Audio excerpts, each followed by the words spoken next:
into Centre Court thanks to Cobram Estate, Australia's most awarded extra virgin olive oil grown, harvested and first cold pressed in Northern Victoria. Centre Court is where we take a deeper look at the athletes, coaches and the voices who define netball in Australia. The conversation unfolds in 4 quarters, giving our guests room to share who they are away from netball, the highs and lows of their career and the future they are building towards beyond the court. It's honest, it's reflective, and it's the side of the game you don't always get to see. Today's guest is a very special one. She is a 2-time world champion, a dual Commonwealth Games gold medalist, former Diamonds captain, and a driving force behind player advocacy in netball. It is Kath Harby Williams. Kath, welcome to the couch. Thank you, Kels. Lovely to see you again. Yeah, very exciting. We've had many conversations across our time. We were just reflecting on a few of them, and you know, in the Collingwood era and dealing with you with the Players Association, we've got to get through so much of that conversation, but we also have to reflect on a pretty formidable netball career that you had. I think you're one of the best people to be representing the players in Australia just for what you have been through and everything that you bring in the skill set. But we do like to start every episode by asking our guests a simple question. Thanks to Priceline Pharmacy, we know health and beauty. What season of life are you in right now?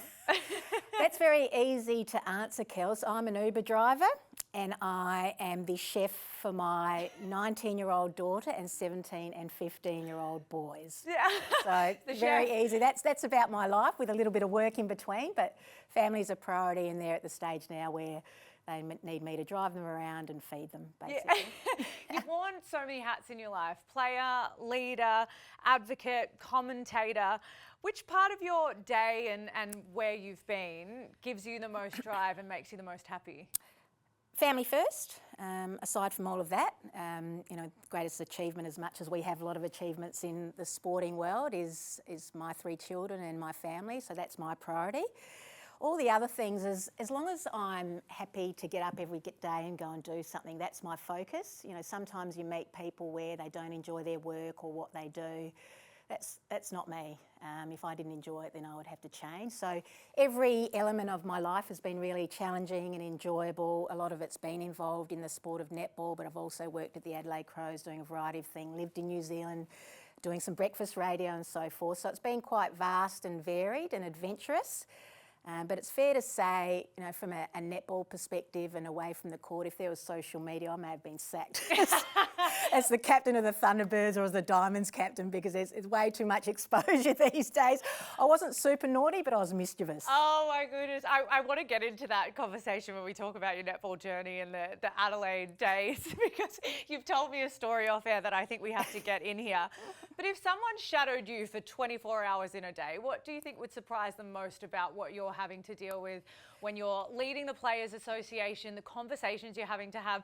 I'm privy to the ones that we had, and some of those were really in depth. What would surprise people about where you're at? Yeah, I think the number of conversations we have with players, I think as an elite sport and elite athletes, everyone thinks it's generally easy and it's a glamorous lifestyle, but as you will attest to, there are difficult periods along the way. A lot of highs, but a lot of lows. So we pride ourselves in our confidentiality and a player-first approach. We have a lot of things to do as a Players Association, but if a player needs us, we are there in an instant. And I think the way we drive our PA is, it's important for us to have really good connections with the players, good communication, so that we are united. So if you are ever challenged, everyone is very clear as to what you're doing and why you are doing it. So, you know, player first, if you need us, we're there. And as you said, you and I have had a lot of conversations through difficult periods, but they are not uncommon. I want to say, while I've got the floor, that I can attest to that, because every single time I called you, you were able to pick up the phone and definitely give me some advice or some guidance as to where we might be heading. And I always did feel like you had my back, and so I can really attest to that. I want to get a little bit of a picture of you as a kid though, because obviously there's values you've been instilling in your girls and boys at the moment, but what were you like as a child and what was your childhood like? Yeah, so it was great. So I've got a sort of multicultural background. My grandparents came from Lebanon and landed in Port Lincoln, so I have the Lebanese heritage, but my mother was born in Prague, so in the Czech Republic, and came out to Australia in her early 20s. So it was quite a diverse upbringing, but a very free one. I have an older brother and a younger sister. We were very much focused on sports, so we did all sorts of things, not just netball, but tennis, athletics, swimming. And we had parents that drove us around all the time and supported us, never put any pressure on us. But, you know, we suffered a tragedy in our family. My dad died when I was 13, so that was very challenging for the family. And, you know, I remember saying when I first made the Australian team that I wish I could share that with my father. So he was a big supporter of mine, and I would have given back everything, as, you know, having having lost your mum recently, given back everything that, you know, I had earned over the years to have my father there. So sometimes people do say to me that, you know, you had it easy, but losing your dad at 13 is not easy.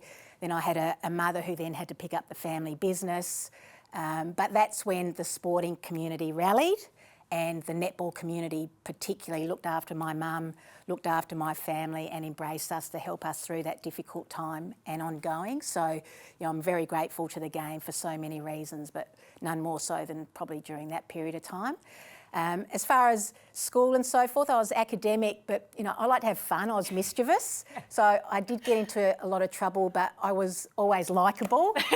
You know, things like joining the choir so I wouldn't have to go to maths class, or turning up at the hockey photo even though I didn't play hockey because I could miss maths class, stuff like that. So I was often in the principal's office, but had a nice relationship with her, and always told to toe the line. So push the boundaries. Push the boundaries is probably, and know your limits. But had fun. I look back on my schooling life and I really enjoyed it. So that's sort of probably my background as a child. Do you feel like pushing the boundaries also then was reflected into your netball and how you played the game? Yeah, well, I got into trouble a bit with my manager and coach, etc., not turning up with the right uniform or coming in late and so forth, but always felt respect, and I always respected the people that supported me, be it the coach, the manager. I was always popular with my teammates, and I was lucky enough to probably be captain of most of the teams that I played with from a junior age, so that leadership element came reasonably naturally to me. But at the end of the day, from a netball perspective, it was probably always team first, and that probably is why I'm in the position at the moment. It's, you know, player first, be reasonable, but make sure that the players are looked after in this game, because without them there is no elite game for netballers in this country. I do want to touch on the loss of your dad, if you're okay to talk about it, but losing a parent at 13, I've found it incredibly hard at 34. So I can't imagine how much that changes how you grow up and how you live your life. The resilience and the values that it taught you and the perspective shift, do you think that has carried on through your life and how you approach your netball career and the rest of your life? 100%, because it teaches you very early on that life's not easy. You know, from a netball perspective, I was making every junior team because I was lucky enough to have natural talent. And, you know, coincidentally, I was at a netball sleepover when, you know, some weird stuff was happening. I wasn't picked up on time, and it was a real sudden. My dad had a heart attack, so it was a very sudden death, so there was no lead up. So I remember arriving home and, you know, straight away I could feel the vibe that something serious had happened. And it was a difficult time because my brother had to try and resuscitate my father. I had my mother in the background who was, you know, freaking out. So, you know, the whole process was, you know, quite confronting and so sudden. So it taught you to not take anything for granted at a young age. So that was probably, you know, a positive lesson from that sort of tragedy. But it was also, you know, my memory of that time was also, I was concerned about my mother and how was she going to get through this period. But that's when you see the sporting community rally, her close friends rally to look after her. So one of the other positive things to come out of that was, you know, I see it in junior sport, it can be quite emotional. Parents can be quite confronting and push their children. But because my mother came from a foreign country, she appreciated netball for its purity and appreciated what I was able to do on the netball court for its purity, so didn't get caught up in any of the politics. So I had, you know, my path through the game was seamless because I wasn't aware of all the discussions and sometimes the horrible conversations that would happen on the periphery, because my mum was just there supporting me and just enjoying what her daughter was able to bring. So you know, that was, you know, a positive to come out what was a very difficult time for our family. Silver linings, and I'm sure that has shaped how you parent your kids now. And is that something that you instill in them? Don't take things too seriously. Yes, yep. So a lot of fun, but also some guidance too through lessons that we have learnt. So, you know, my middle son is quite sporty and reasonably talented at football. So the message from the parents is, look, just enjoy it, but make sure you don't regret things. Like, no regrets was one of my mantras when I came through. So I find, you know, giving advice without overstepping the mark, but often your children will tell you that you've overstepped the mark. So I find that balance quite tricky. But yes, we just want them to enjoy life, apply themselves, and, you know, I'm sure they'll be fine long term. We're going to move on to quarter two and your netball journey, but I do have to say one of my favourite things about you, and, you know, it's a minor thing, there's so much more to you than this, but is your fashion sense and your style. Can we just have a look back at the hairstyle? That was in Jamaica, thank you. Where was that? Was that today? I was really hoping to see that when you walked in. Well, if you told me, I would have needed my Jamaican friends to actually put together that sort of do. But when you're on tour, as you know, you try and find time to do things. And we obviously just had a bit of a play around with the hair. And I've had some pretty ordinary hairstyles along the way. My teammates will tell you about the fringe bob era. Fringe when bob. I didn't put, yes. We didn't find a picture of that. I'm sure you haven't been perfect in your style. No, absolutely not. I've had terrible hair. I reckon there was a season where I had bright red hair and I thought it looked good with my Collingwood outfit. I look back on the days and I think, gosh, we might just inset some photos in here. We turn our attention to quarter two, where we dive headfirst into your netball journey thanks to Cobram Estate, Australia's most awarded extra virgin olive oil, grown, harvested and first cold pressed in northern Victoria. It probably predates this, but let's start at the T-Birds days. Let's start there. You were the inaugural captain of the Adelaide Thunderbirds. It means a lot, and we've had a few players, especially from the Mavs, come in and say how important it was to build a culture from the ground up. I feel the same about my time at the Lightning. Yes. But speak about it in those days. Inaugural captain of the Adelaide Thunderbirds, who have been, you know, a very successful club across their time, but you were there for the start. I was, and I roll this out with the current Thunderbird generation is I'm Thunderbird number one. Woo! There's one element of that I'm proud about, but the other element is it shows how old I am. But no, fundamentally, I'm really proud of that, because you do have the opportunity to shape the culture from which the next generations will build upon. And it, you know, team first was really important to us. You enjoy the wins together, but you don't criticise when you lose, you take the losses together.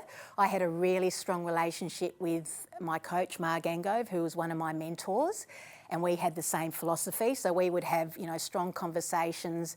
But an example of what the Thunderbirds were about back then and are today is it was all about team. So you could have the best players, but if they didn't fit in with the team culture and didn't sort of, you know, follow our desire to be the best but do it together, then we'd rather not have them in the team. So we went through a period where, you know, there were some really good players, but they didn't fit the system.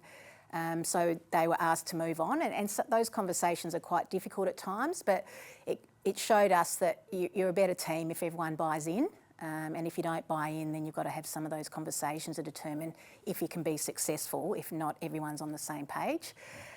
So that watching the Thunderbirds over the years has been really enjoyable, but they did lose their way during a period because the culture that we set up was successful. So, you know, I was lucky enough to play in a grand final over my career in 20 years in a row, right? So I didn't know what it was like to not be successful.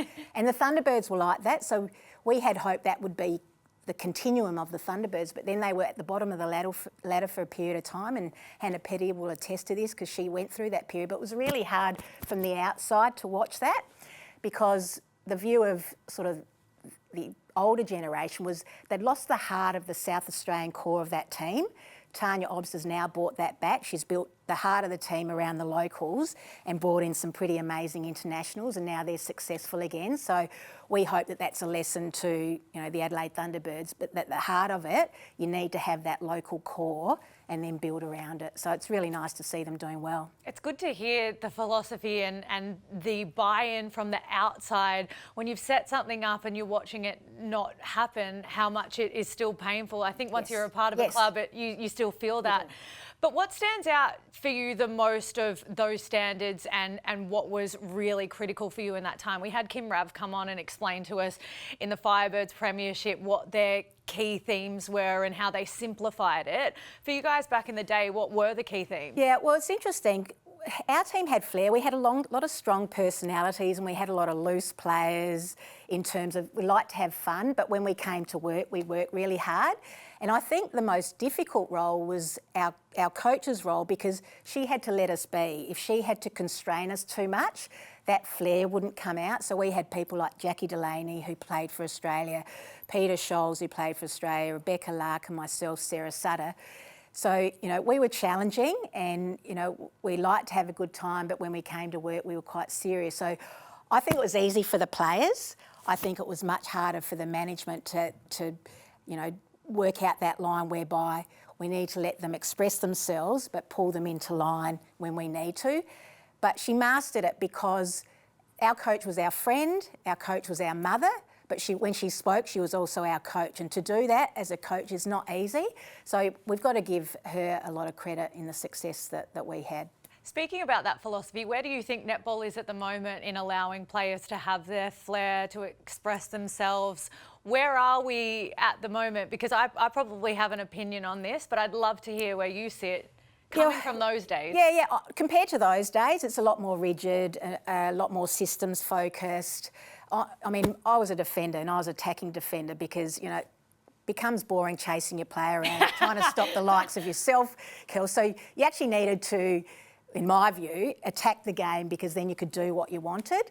And now there's that fine line of, you know, doing that too much and letting your player dominate. So I think it's a little bit more rigid than it was, but at the same time, you know, they're a lot more athletic, they're a lot stronger. I stand next to some of these girls, obviously deal with them on a regular basis, and they are big, strong women now. And I think that's why there's, you know, it's a physical game, it's a very athletic game.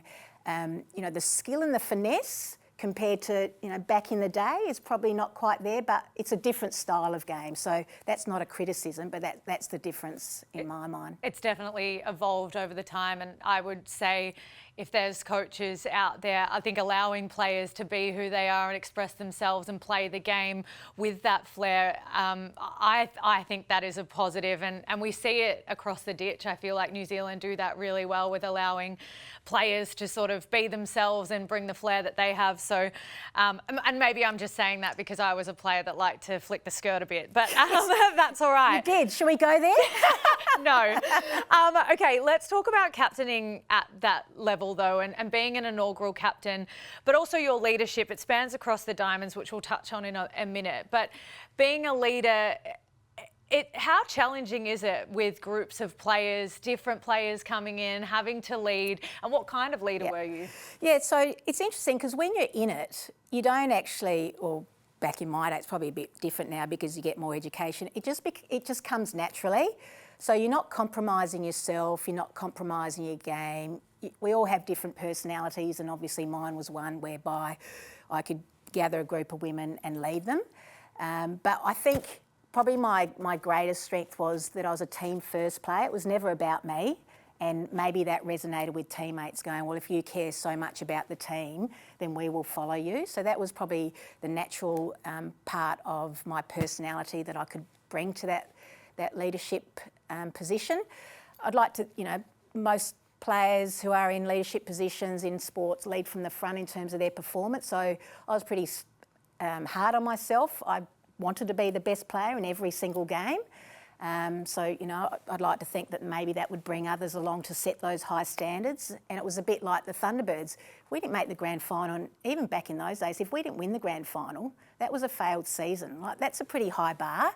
At the time, you don't look at it that way, but now if you reflect, you go, well, whilst that's a challenge, it's actually not a bad thing. If that's where we want to go, then let's strive for that. And that would bring everyone along the journey as well. So the leadership that I now take into the role that I play with the Players Association is all about, you know, you being listened to, the players being listened to, being able to unite a group of people as well, and making sure that we are clear on the journey that we are undertaking. And I think if you can communicate openly and clearly, and integrity is important to me, then they're probably some of the characteristics that are reasonable to have as a leader. What about having hard conversations? You'd be having to have plenty of them at the moment. Yep. Did that come easy for you early on as well? Yeah, I'm a pretty direct person. But hopefully not in an offensive way. I like to feel as though I'm considered, but you've got to be direct as a leader, and they're not always easy. But if you can sort of justify why you're having those conversations, be it as a player or be it in the role that I undertake now, then there's some understanding as to why you have taken a certain position or come to a certain decision. So they're not easy. But, that's when you get in a position like this, that's the expectation. So it comes with the territory. I always say this, I don't think anyone loves having a difficult conversation. It's strange if you do, but I also think going in with purpose, and you seem to have a lot of it when you have to have these hard discussions at the moment. But I'm not surprised considering the leader that you were. I do want to touch on that 1997 story though, the year in Adelaide where... 98, I did look up to that, yep. Adelaide 36ers, yep. Adelaide Crows, you were working there at the time, yes. Thunderbirds, another team. And the Lightning. And the Lightning all won premierships that year. Yep. And it was a party? It was a party. So I'll give you the background. Growing up as a sports person, like even as a netballer, because we were successful in Adelaide, was the best upbringing. And back in my day, the players you played with, they weren't coming in and out from overseas or interstate. I basically grew up with a group of women who were like my sisters. The coach was like my mother. So to actually go on that journey when you're going through, a good phase of your life, we had the keys to every nightclub. We had the keys to the radio station, the TV networks, because it was that sort of town, a bit like Geelong probably, where everyone knew who you were. There's a lot of stories I can't reveal. But, it was a really, really fun time. And at the same time, we were successful from a sporting perspective. But I was lucky enough to work at the Crows during their premiership heydays, their commercial manager. It was a pretty easy job when you're winning premierships in 97, 98. But then we won the premiership in 98 along with all the other teams. And I was lucky enough throughout my journey to have a lot of highlights, but this is certainly one that was right up there. We had a ticker tape parade, 100,000 people down the main street. And I remember standing up on the stage with the other three captains holding the premiership cup up and looking out at this sea of people going, how good is life? So it was a really memorable occasion. And, we didn't get paid a lot of money in our day. So the travel and moments like that is what you reflect on going, wow, how lucky was I? And a lot of people ask to this day, would you rather play in this era? Well, it would be nice to be paid, a decent amount of money to play, but I loved my era, and I'd be more than happy to actually go through that era again, because I'm all for one that my era got more than the generation before, and then the next one deserves more, and you sort of stand on the shoulders of those who've come before you. So, yep, 98 was pretty good. Yeah, that gave me goosebumps thinking about you standing up there and looking out and that experience. But you talk about standing on the shoulders of people that have come before you. Now, you've been in the Diamonds for a while, and you're obviously dealing with players who are also in the Diamonds environment at the moment. You've watched the culture and the success and just where we've come from and where we're going. What is your most proud moment of Diamonds era and the transition you've seen it make? It's probably the values that the Diamonds sort of reflect, and one of the great things about back in my day, and it's no different to this day, and I think is because of the culture that has been developed over time, is you're grateful for the opportunity, and you don't feel entitled, and it would be very easy now for the elite players, but in this situation the Diamonds, to think I'm entitled and I'm owed. But Diamonds don't think that way. In fact, to make it more broad, you will know that netballers don't think that way. And I think I learnt that from the generation before. I'd like to think that you guys learnt it from the generation before and you pass it on to the next generation. I'm so lucky to be part of this sport. It's given me so much, and there's no sense of entitlement. So I think that's one of the great things, not just of the Diamonds, but of netball in general, is they are incredible role models in the true sense of the word. And we're very proud to have them. I'd just like more people to know about them, and that's sort of a player marketing and brand piece. But Netballers are amazing. You know, you work together, you come from a team environment, and you sort of reflect on when you finish is, what did netball teach me? And it teaches you so much. It's about working in a team. It's about having a common goal. You don't always have to agree with the process, but you've got to buy into it, and that helps you in life. And I think when you're in it, you don't realise, but you realise when you finish, and you've probably realised this yourself, that the sport has given me so many skills to actually be a good contributor in the roles that I undertake, you know, now and then for the rest of my life. And they're so transferable. And at the time when you're in netball, Yes. you're not realising that No. you're developing all of these skills. But when you get into, and I hate saying this, but it is the real world, or, you know, real work. And netball now, I'm so proud to say that when you are playing netball, you can be a full-time professional. But when I was playing, it was, you know, you're having to do different things. You're saying you're the commercial manager of Adelaide whilst also being a Thunderbird. That is probably unheard of now. Lucky there was a gym next door to my office at the Crow, so I could do things at lunchtime. But it's really interesting you say that, Kels, because one of the great things, and what we can do as a sport, is learn from sports who are more advanced than us in their evolution. So, you know, rugby league and AFL, etc. And there's a strong view when you come through the system that all I want to do is be a professional netballer. But to do just netball is actually not good for you, because you need more than that. If that's not going well, you know, you fall in a heap, or if you then retire, you need to set yourself up for the rest of your life. So our players are really strong on the definition of a professional netballer is the holistic view. It's maximising your potential on the court, but also having time to develop yourself off the court for all sorts of different reasons, so that you can cope whilst you're on your athletic journey, but then when you set yourself up for the next phase of your life, you're ready to go. And that's what this current generation and those who've come before have imparted on these young players who come in going, I've made it, I can just be a professional netballer. Well, let us educate you that you need to be more than that to help you through this journey and beyond. So, you know, they're really mature in their approach like that. So it might make life a bit busier, but from a holistic point of view, it's much more healthy. But you can manage so much of it, I think, with the skills that you are taught, being able to compartmentalise. Yes. I'm at netball right now, and now I'm going to do the work that I need to do to make sure that I've set myself up post my career, because netball careers are short. Yes. I thought 11 years was going to be the longest time ever. It went like that, and all of a sudden I was playing my last game. Yeah. So that is probably my one bit of feedback to players, is try and develop what you can while you're in it, because 11 years is short. 10 years, some people don't even get that amount of time. And so enjoy it while you can, but also know that there is definitely much more life afterwards.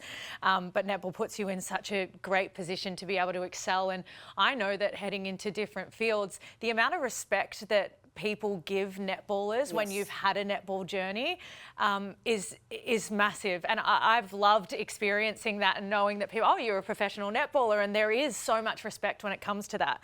Let's talk about your Diamonds time though. Across a 12-year career, 95 caps, you won 2 World Championships in 95 and 99, 2 Commonwealth Games in 98 and 02. When you look back on all of those campaigns, and I was mentioning it to you, it's almost rare to probably see players achieving that now. I know Nat Medhurst is a 3-time world champion, and there might not be players that do that again. But from your reflection of your time in the Diamonds, what is the campaign that sticks out the most to you? Yeah, a lot of highlights, but I guess during my lifetime as a Diamond, I never expected to go to the Commonwealth Games. It wasn't on the radar. It wasn't actually a pathway, whereas those in the system now know that there's the Com Games and the World Cup. So all we had as a major event was the World Cup every 4 years. But then, as luck would have it, during my journey, that, you know, the news came out and broke. It was like netball's going to be in the Commonwealth Games. So because there was no one to speak with from the sport about what that was like, it was so fresh and so new and so exciting for our group that, you know, that was a highlight in itself, you know, going to the village and the uniform, being part of the broader Australian team. So just generally speaking, to go to something that was very foreign for our sport was exciting. And it's almost like you could imagine if netball got into the Olympics, yes, like the excitement that the players would feel, probably even on a different level to what I experienced, would be quite amazing. So that sticks out as something fantastic. There's a couple of games that stick out. 2002, when I was captain, it went to double extra overtime. it was the first time in a game I thought, we've lost this one, and we just came from nowhere and won it. We actually didn't quite know the rules about what happened in double extra overtime, so we just kept on playing till the whistle ended. But that was a real highlight for a whole lot of reasons. You know, being a captain, I remember standing on the dais, almost passed out from exhaustion. So that was a real sense of achievement. And then the '99 World Cup in Christchurch, we were 8 goals down during the third quarter. And this is where, you know, it's the beauty of sport and personalities. Is I remember being in the huddle at 3/4 time and almost knew we were going to win that game. Like, it was just the vibe of the players and the hunger. And we had some amazing players back in those days. Liz Ellis was in it, and Vicky Wilson, Simone McInnes was in it. Oh no, actually she was there the previous year. Peter Scholes was in it. But you just walked out of that huddle thinking, we are going to give this a crack here. And we won by 1 goal in the that was when Sherelle shot that winning goal that gets shown a lot at netball functions. That's probably this big. And that was, yes. Staring at the screen. And I think that was almost the start of Sherelle McMahon's amazing career, but, you know, that really sticks out. But, you know, there was a whole lot of exciting stuff for us. You know, there was a lot of travel involved, a lot of fun, a lot of success. It was a really, really good era to be a part of. And you were a massive part of it. In 2001, you were named Australian International Player of the Year. I know that you've been, and your reaction is typical to what I expected probably, Kath.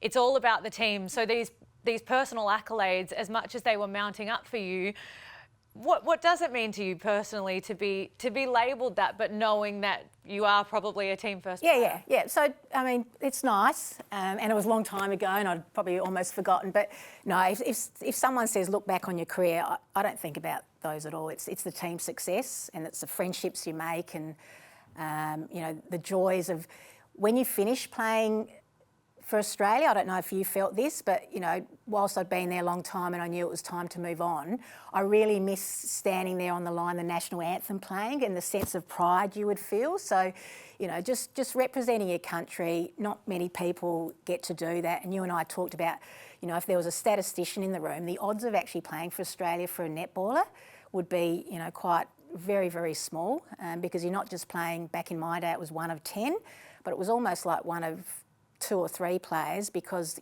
of our positions. Yeah. So that when you finish, you reflect back going, wow, you know, that was an amazing achievement. So that's lovely from an individual point of view. But no, it was all about team for me.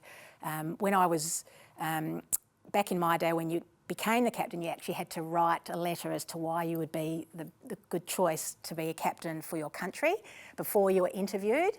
And the feedback from the people that, you know, with the hierarchy at the time was, I got the job because my presentation was all about team, and that's what I'm about, and that's why I enjoy the role that I do, being part of the Thunderbirds and the Diamonds. It's just being part of a team environment with a common goal, and to support each other to make, you know, the team a better team, or the conditions for players better than what they were before. I love that you speak about the statistics, and I often say this as well in SSN with the imports that we love coming into our league and making it the best in the world.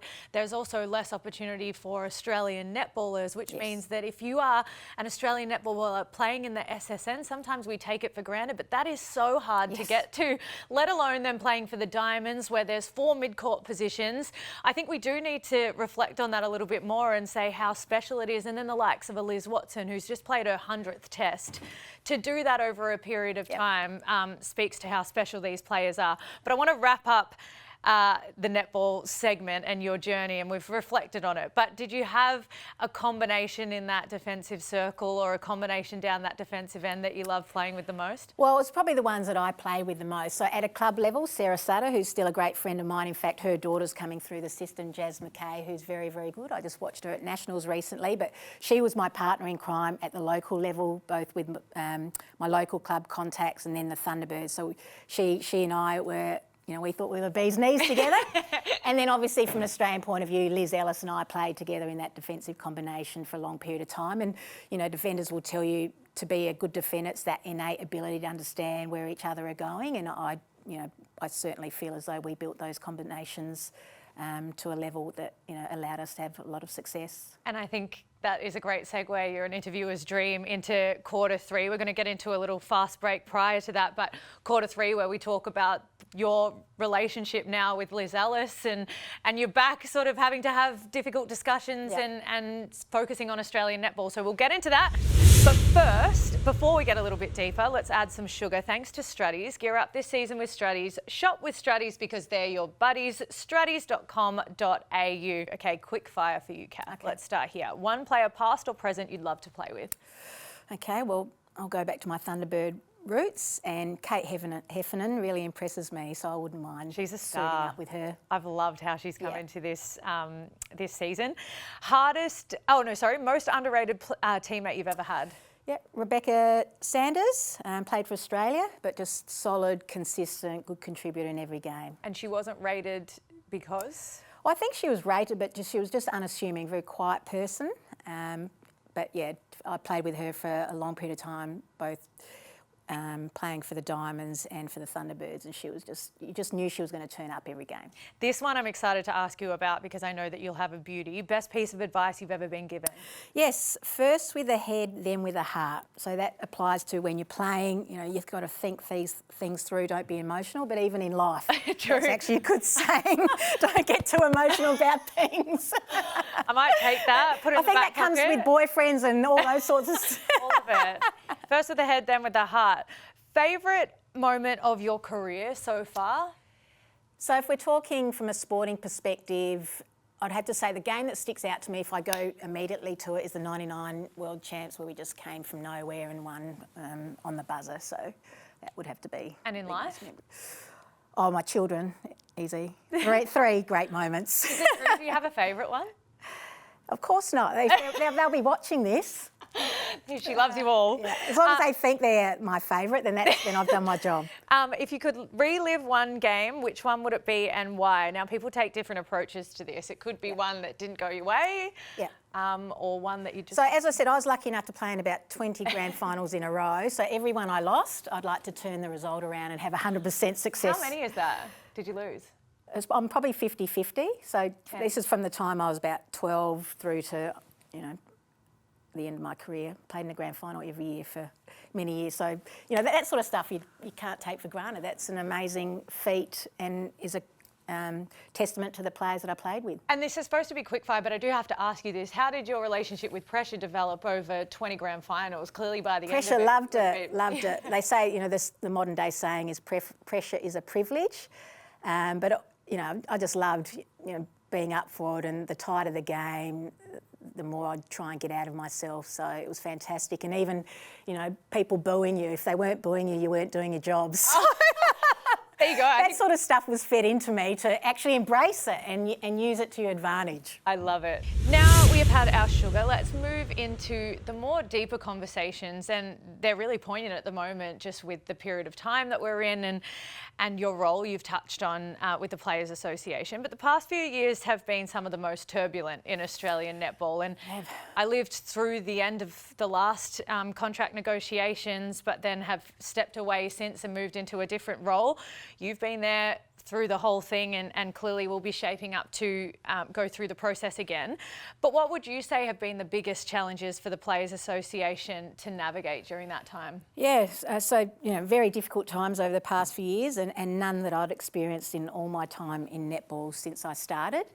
But the things that stuck out for me is, as you know, players care for their sport. They just don't come in and out, but we play the game from the time we're 7 or 8 right through our lengthy elite career. So we care for its future.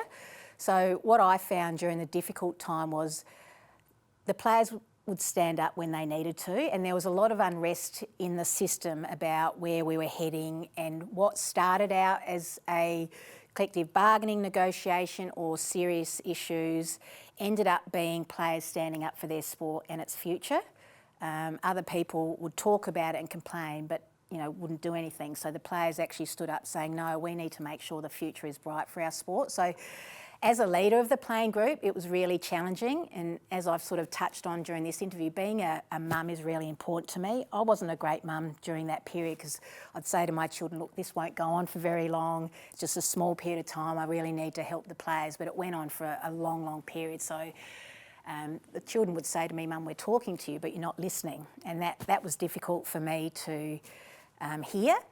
But because our PA was almost just me and my chair and some advisors, I couldn't just disappear and go, this is all too difficult. But the players deserved advocacy, they deserved representation, and I was empowered because they were united and they were standing up for their sport. So as difficult as it was, I was so proud of them. They went through periods of not being paid for 3 months, and no player should have to go through that. No sport should impose that upon the players, but they felt so strongly that our sport needed to be looked at and taken in the appropriate direction that they withstood that. And it's a credit to them, and I'd like to think now that our sport is better off because of the stand that those players took. Yeah. That's the difficulties of, say, the position that you were in, but the feedback from the players during that time. Now, I remember hearing some really difficult stories during that 3-month period, living through it myself, and also how hard it was at times to stand up. The feedback from the players, what was the most difficult part for them? Was it trying to be heard? It was so complex. It was, we want to be heard. People had mortgages, they had to rely on families for financial support, but they were really dogged in the fact that we needed to stand up because this is the right thing to do for our sport, as hard as it is for me. So it was really important as a playing group that we collectively spoke about the issues. I think we talk about the fact that you want to leave the sport in a better place for the next generation, and that's what they were doing. So it was really tough, but they handled it professionally, appropriately, during some really, really difficult times. So I was really proud of them, and even just watching the players start with, it was delicate at first and we'd never been through it, but to watch the players become empowered and actually believe in what they were doing. Players who were silent to start off with then put up their hands saying, "I'll speak to the media," because they knew what they were doing was right. So just for me to watch young women actually grow during that period, and even just generally to see people like you doing what you do now makes me proud in the role that I play. So it's sort of like a maternal figure, like that. But it was really quite empowering to see those young women to say, "No, this is just not right." And it is an empowering thing when you come together, and so it's obviously you going into discussions and negotiations and then relaying to, we know, a board member from each team and then a delegate. So there's 2 people from each team that come together and speak on behalf of their team. They obviously also go back to their teammates and have discussions with and voting around those decisions. So can you give us some insight for people who might not know how the Players Association works or what it looks like, how the process goes? So PA is run by the players for the players. So, virtually the big decision makers are the board of the Players Association, and in netball, you're right, it's 1 representative from each team, and then we have a delegate or 2 delegates that might be part of a succession plan, because our view is the more players that are at the board table, the more that know the intimate details, so then they can relay that back to their playing group. So during that period, there were a lot of board meetings. It's a credit to the players who actually turned up all the time to have meetings to decide what's in the best interests of the sport. It's that's sort of the communication piece. And when you have negotiations, there's a thing, the playbook's the same. It's a divide and conquer. So, those you're negotiating against, if it gets acrimonious, they try and say that the PA is not representing the voice of the players. But one thing we were always proud of is we knew it was a collective view. We knew that the players were well communicated to. I'd have separate meetings with teams if there were issues they needed to be made aware of. Players knew that they could pick up the phone to me and speak to me about issues so that they were clear on what we were standing up for. So a lot of time was spent on the phone. But at the end of the day, you're only as strong as the unification of that group, and we were really united. And that's a credit to the leadership group, because they could pull everyone along with them because they were very clear on what they were standing up for.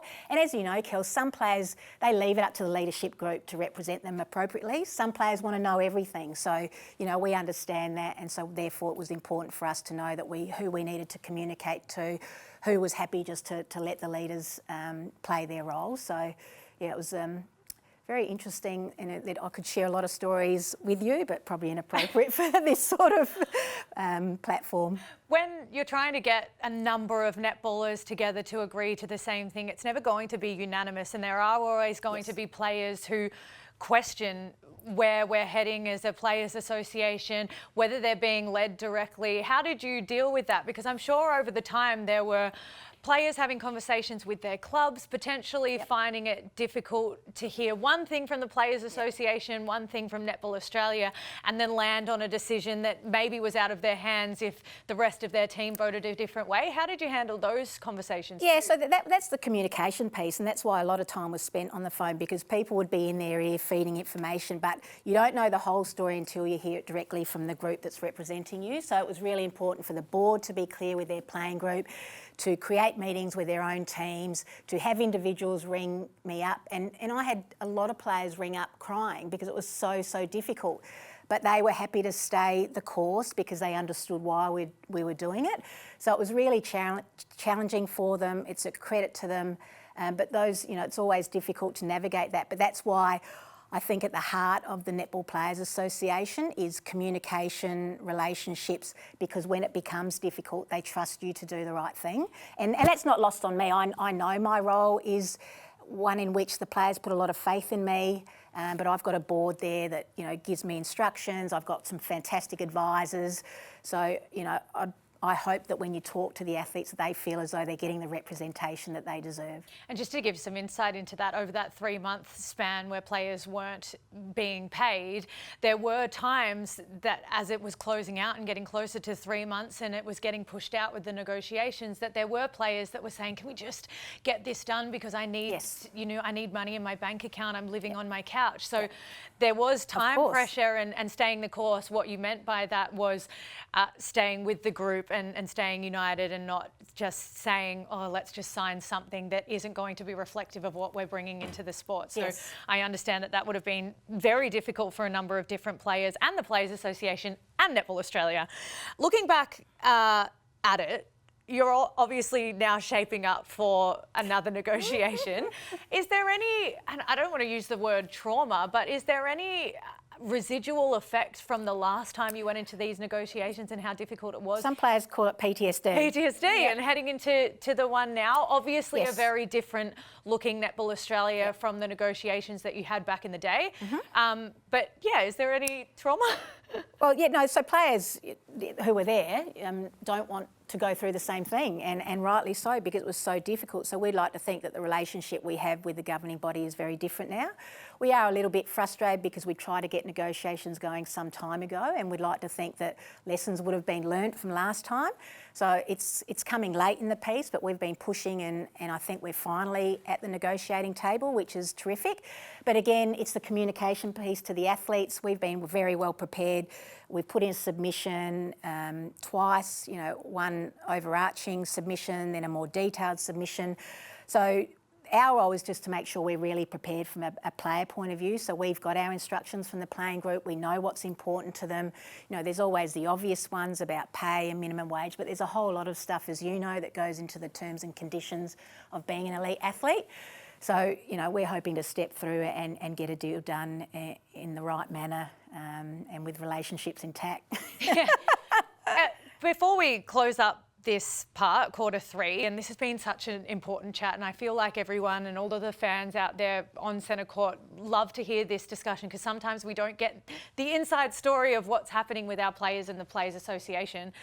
But it is really unheard of in any sport professionally to have every single player off contract. Ridiculous. I want to know your mindset, because for some people, and maybe for the fans, and I sit on the fan side now, it makes for a very interesting signing period, really exciting when you're sitting on the other side of the fence. But where do you sit with that? Yeah, well, I mean, we're across the players and we do lots of surveys to understand what's important to them. And one, and this won't surprise you, is job security, long-term contracts, etc. So that is what we're endeavouring to do. But there's a lot of detail that goes into collective bargaining. So we want to make sure that the deal we do is firstly in the best interest of the players, but also at the same time balancing that it's in the best interest of the sport. So I think from a player's perspective, they know that we know what their priorities are. But so we have to balance that amongst a whole lot of other things. So we will continue to communicate with the players.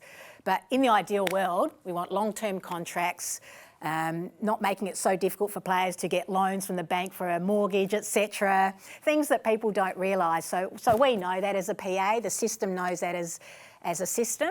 So we just need to make sure that we work out a way to be able to do that, because to go on year after year, and I get a bit tired of negotiating collective bargaining agreements as well, Kel, so I wouldn't mind some breathing space as well. So that we're very conscious of that. Is there apprehension from the players that everyone is off contract? Because of course there is. It means that, you know, clubs can go in different directions. You can have given a lot of time to a club, but they can pick anyone out of a pool of players now. So there must be apprehension for the players too. Always. And you know what it's like being an athlete, coming toward the end of your contract, wondering where, you know, the next contract, because, you know, where we're at now with netball is this is their job. And any professional will put themselves in a situation where you think that every year almost, you know, I have to determine whether or not I've got a job at this same organisation, and that's what the players go through as well. So, you know, we've had 2-year deals being able to be done historically, but I don't think any longer than that. But, you know, you look at other sports, some people have 10-year deals. So players do want job security. So you know, it's most important that we know that, and we will work towards that. You talk about those transferable skills. The one thing that I am okay in is contracts and freelancing at the moment. In the role that I'm in, freelancing is fine, but I feel like netball prepared me for that, because I did go from year contract. I think the longest one I ever signed was 2 years. So it'll be great to see longer term contracts, a little bit more security, and players more teams. More teams would be good. Yeah. I did ask a question to someone the other day. Would you hope to see New Zealand welcome back into it, or would you hope to see more expansion from inside Australia first? Both. I think, you know, we talk about the opportunities for athletes just to get into the diamonds, but even from collectively in this country, there aren't many positions available. We've got 8 teams, you know, 10 contracted players and 11th players, so 80 to 88 spots for elite netballers in this country is not enough. So if that means, you know, there's an opportunity for New Zealand to come in, I'd like to see expansion in Australia as well. But the pie needs to grow. You need money to do that. So I think, from my perspective, netball needs to look at ways in which to get money into the system, be it through private investment, you know, different ownership structures.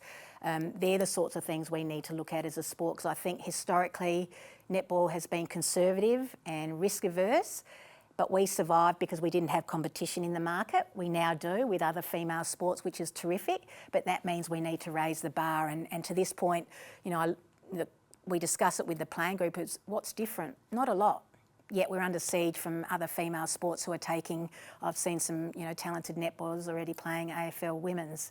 You know, if that continues, then netball's not going to be in a great spot. So it's time for us to actually go, what are we doing differently to make sure that netball is still the sport of choice for women and girls. So we are coming to the end of our podcast now, Kath, and this is the part we love. It's the Legacy Quarter, thanks to HCF. It's a chance to reflect, to look back, but also look forward at the legacy you are leaving. And gosh, it's an impressive one. Let's start this quarter, though, with a question. What is your HCF moment that matters? So there've been a lot, but if I had to sort of pick one where there was a bit of change up in my life, it was when I retired. So I led a comfortable life in Adelaide. You know, sport had provided me with a whole heap of opportunities. But when I retired from Australian netball, I got the chance to live in New Zealand because I was approached by a number of teams over there. Ended up in Auckland, went for 3 months and stayed for 8 years. I have 3 Kiwi kids. But that moment was good for me because I could have stayed in Adelaide and led a very comfortable life. So it was nice to sort of get out of my comfort zone, experience a different culture, make a whole lot of new friends. Netball was huge in New Zealand at the time, so I got a heap of opportunities to do things professionally as well as playing, you know, a couple of years in their system. So from an overall perspective, it was to, you know, rather than live my whole life in Adelaide, to go elsewhere. And then that opened up opportunities. So instead of coming back to Adelaide, we then decided to reside in Melbourne. But if I stayed in Adelaide and didn't make that move, I'm not sure, you know, maybe I'd still be in Adelaide. And there's nothing wrong with that, but it's, you know, looking back, it's nice to have been able to experience different lifestyles, different cultures, and sort of come across different opportunities. What would you say the one thing that New Zealand taught you that is different to Australia? their accents. So the reason we left New Zealand was because my son started speaking like a Kiwi and I was sick of rugby union. But probably the people, I relate them more to country Australians, very welcoming and warm. Sometimes in Australia, in the cities, they're very busy and everyone's caught up in their own world, where they probably take a bit of a step back and it's a bit of a slower lifestyle. So that was really nice. So put any hat that you want on. It could be your leadership hat, it could be your playing hat, it could be the role that you're in at the moment. What are you most proud of across your journey? Family always comes first, so that's probably, I don't need to go into that.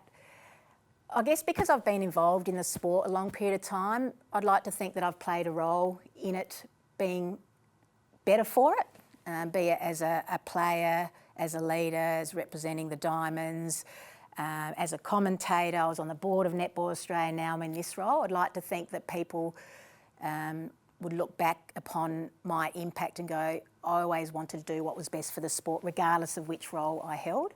So that probably for me is sort of the legacy that I'd like to leave, that I tried to do what I could for my sport to ensure its potential was maximised. So you talk about the legacy that you'd love to leave, but let's say we're talking about Kath Harby Williams in 10 years' time from this moment here. So it's 36, yep. 10 years on. Who knows where you are and if you're still heading up the Netball Players Association. Where are you hoping that netball lands? What are you hoping the next 10 years looks like, and the legacy that you're leaving? Yeah, so I would like netball to be, the equivalent of today's AFL, right? So we've been around for a long period of time. I think it's got a lot more potential and a lot more upside. So I'd like to think that I could look back saying that there have been some moments that we've already talked about in this show, that those moments led to netball being in a position whereby it is still the #1 sport for women and girls, and hopefully men are at that level as well by then. But just the growth of the sport to realise the potential that people like me and perhaps you think that it's got. I can't sit here and say that I have loved an episode as much as this one, Kath. I think having your insight into the different areas and roles that you've played in netball, you are such a key part and key stakeholder in where we've been and where we're going. And thank you so much for coming on and sitting with me today. I value you, your friendship, your leadership and everything that you've done for the sport very highly. So thank you for taking the time. Thank you. I've enjoyed watching your journey too, Kels, and I'll continue to do so. Thanks for having me. This has been another episode of Centre Court, thanks to Cobram Estate, Australia's most awarded extra virgin olive oil, grown, harvested and first cold pressed in Northern Victoria.